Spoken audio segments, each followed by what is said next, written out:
انقلاب کی پہلی کرن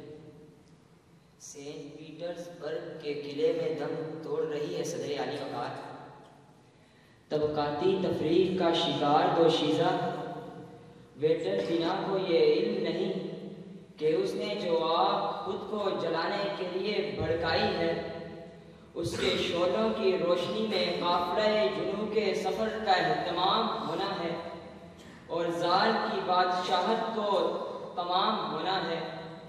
اسی کرن کے قتل سے پھوٹتا ایک شعلہ لیون ٹراسکی بھی ہے صدر عالی وقار، جو مارکس کا پیروکار ہے، لینن کی تحریک کا حصے دار ہے اور اسٹالن کے قافلے کا ہراول شاہ سوار ہے۔ 1898 میں ہونے والی جیل سے لے کر 1904 کی جلا وطنی تلک اس کے پایۂ استقلال میں لغزش نہیں آئی، اور جب تیز ہواؤں کے تھپیڑے چلے تو اس نے ہار نہ مانی،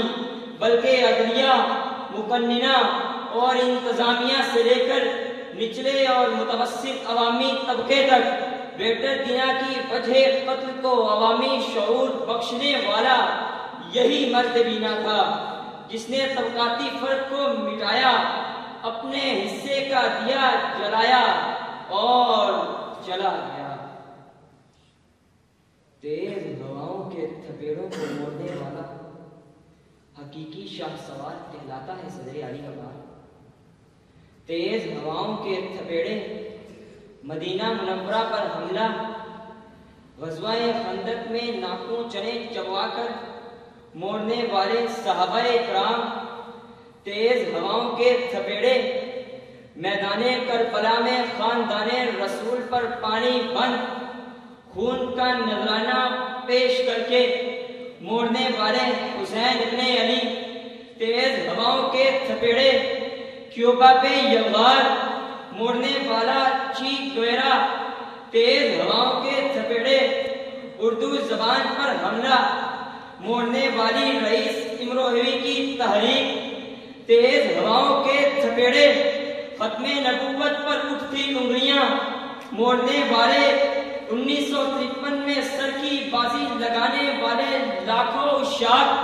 تیز ہواؤں کے تھپیڑے عراق، لیبیا اور غزہ میں چلتے ہیں تو صدام حسین، معمر قذافی اور ابو عبیدہ ان کو موڑ کر بابانگے دہل یہ صدا لگاتے ہیں کہ ہاتھ کٹتے رہے پر مشعلیں تابندہ رہیں،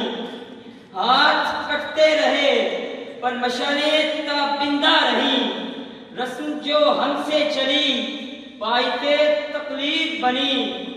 شب کے سفاح خداؤں کو خبر ہو کہ نہ ہو،